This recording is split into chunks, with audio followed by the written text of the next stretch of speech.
Another measure that we use on our surveys, looking at the last meeting that people attended and kind of reflecting on that, is something we call surface acting.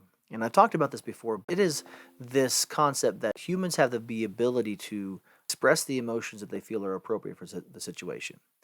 And because they have that ability, organizations tend to take advantage of that. We have professionalism expectations, and in many occupations, we have service with a smile expectations, and those expectations cause humans to hide some emotions and express others. Right? Often, the rule is you hide the negative emotion, and you express positive emotions. Right? Well, the issue there is that it's really effortful to do that. And so we measure surface acting because if someone is really working hard to be professional in a meeting where they're not very happy inside, but they have to express positivity outside, that could be a real challenge. And because surface acting is so challenging, it drains people's resources.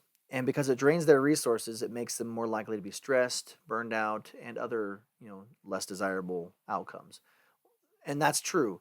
But it also means that during a meeting, if you're engaging in surface acting, if you're putting in the effort to fake it, right, to fake the appropriate emotion, you're also not putting the effort into your brain to think of ideas, to share your thoughts, to be open and participate, right?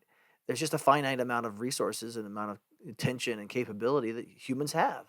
And so we can't do all of that and do it all well. And so we end up having to choose one. And if you're sitting in front of your boss and they're suggesting something that you don't really like, and you have to portray a positive emotion because you don't want to get them mad at you, you're probably going to choose that rather than choose the option to be honest because that's the situation you're in. And that's why we measure surface acting.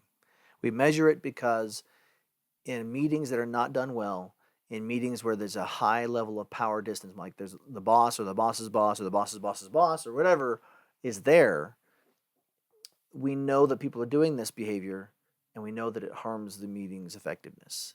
And so we measure it so that way we can see how much is it harming the effectiveness and what can be done about it.